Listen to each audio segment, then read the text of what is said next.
Hello, and welcome to the first ever Global Intelligence Knowledge Network weekly wrap-up. I'm Neil Bisson, your host and the director of Global Intelligence Knowledge Network. Today marks the beginning of an exciting journey into the world of international intelligence, and I'm honored to have you join me. Throughout my 25-year career in the federal government, I've had the privilege of serving in some diverse roles, each providing unique insights into the complexity of national security and intelligence. I first started off as a border officer with the Canadian Border Service Agency, where I stood as a guardian to our nation and was tasked with identifying and thwarting potential threats. This experience instilled in me a deep appreciation for the critical importance of safeguarding our country against external dangers. I then transitioned into the Canadian Security Intelligence Service, where I delved into the clandestine world of espionage. As a clandestine operative or an intelligence officer, I operated on the front lines of national security. I gathered intelligence, I conducted covert operations, collaborated with international and domestic partners, all of this in the hopes of trying to mitigate some national security threats and to keep Canada safe and sovereign. So, why am I doing this? Well, I decided to embark on this new adventure because I'm driven by a desire to try to share some of the knowledge and experience that I've accumulated over the years.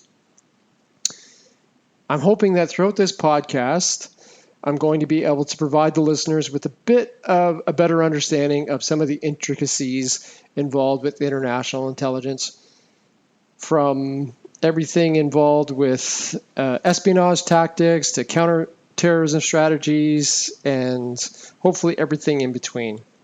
So the whole idea behind this is that each week I'm going to try to dive into some of the latest intelligence stories, discussing complex geopolitical issues, analyzing some emerging threats, and exploring basically how the evolving landscape of global security is changing. We see this all the time. So, from Parliament into the United States, into Congress, there is a shadowy world of covert operations that does happen. And I'm going to try to look into finding really interesting stories and articles from around the world that give us a better understanding of what's actually happening when it comes to intelligence matters. This podcast is not just about information. I'm hoping that it also provides those individuals who decide to listen to it with a bit of empowerment by arming you with knowledge and insights so that you'll gain a greater understanding of the forces that shape this world and feel a little bit more empowered to be able to navigate the complexities of our increasing interconnected global community. So whether you're a seasoned intelligence professional, an academic, an enthusiast, or you're just curious about the world of espionage, I invite you to join me in this journey. And hopefully together we can embark on a voyage of discovery, some enlightenment, and uncover the truth behind the headlines and gain a deeper understanding of the world of intelligence.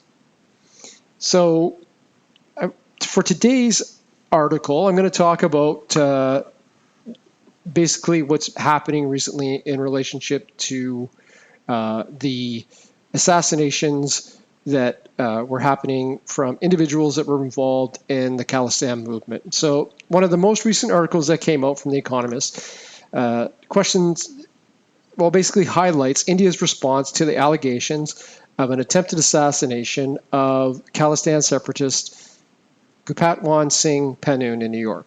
So according to U.S. prosecutors, an Indian government official directed a plot to kill Pannun, who holds U.S. citizenship and Canadian citizenship, and is a vocal critic of the Prime Minister Narendra Modi's government.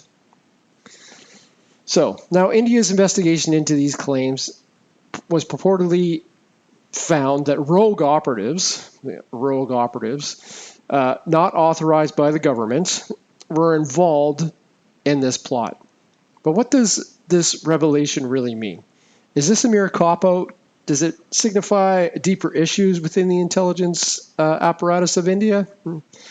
So we'll talk about that, or I'll talk about that a little bit today, and hopefully you'll get a better understanding of what's going on here. So if rogue agents were behind the assassination attempt, it raises some serious questions about the integrity and the effectiveness of India's intelligence operations. How could such a plot be orchestrated without the knowledge or the approval of higher authorities? It really leads you to question here. It suggests a significant lapse in the oversight and control within India's main spy agency, the Research and Analysis Wing. Now, there's another layer to this story. By attributing the plot to rogue agents, India may be attempting to save face and potentially concerns about the backlash from Western countries like Canada, the United States, and the UK. These countries all have sizable Sikh diaspora populations who could have been targeted or may continue to be targeted by the Indian government. It's no secret that India has been accused of targeting Khalistani separatists overseas.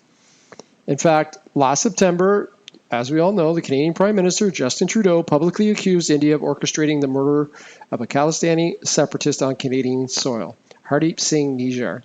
These allegations sparked a diplomatic storm between the two countries and further strained their already delicate relationship.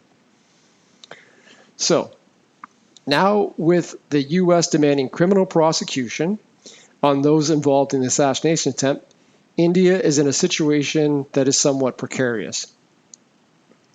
You've got both countries seeking to downplay the significance of the allegations, but this case underscores the complexities of the international relations in the shadowy world of espionage. Like, this is what it's all about. Things happening behind the scenes. You've got a political aspect to this. You've got a criminal aspect to this. You've got intelligent aspect to this. It's all intermingled. So I think we're going to continue to monitor developments in this story. It's crucial to kind of maintain a bit of a critical eye and look at the motives and the actions of all the parties involved. By looking at this basically with a greater light, we're going to try to get down into the murky depths of what this has to do with politics, international intelligence, and hopefully we can gain a clear understanding of, the forces that are shaping what's happening on this story. So that's it for the first episode. I'm hoping that the next episode will obviously have a little bit more, but I'm looking to you to see what you want to hear. I'm an individual who's worked for over 25 years in law enforcement and intelligence. I've worked in many parts of the world. I've worked in many parts of Canada. I've had an opportunity to work with the FBI, the CIA, ASIS, ASIO, MI6, MI5. I've worked counterterrorism. I've worked counterintelligence. I've worked counterproliferation. I've been a surveillance. I've made sure that I've done counter surveillance. So what kind of stuff would you like me to talk about? And if you're interested, there's a lot more that you can get by going to www.globalintelligenceknowledgenetwork.com, where I post blogs. There's a dossier there that gives you a breakdown of a lot of the major intelligence organizations from around the world to give you an idea of what operations they've been involved in, what their budgets are like, who's in charge. You can also check out my media page that has different times that I've either provided information to the Canadian media outlets, whether it was an interview or whether it was providing information so that they could write articles for such prestigious newspapers like the Globe and Mail. Anyway, I'm looking forward to hearing feedback. So hopefully you enjoy this and you enjoy the content. And like I said, if there's anything that you think that you'd like me to talk about on this podcast, please feel free to reach out. This is Neil Bisson signing off until next time. And like I've always say, stay curious, stay informed, and stay safe.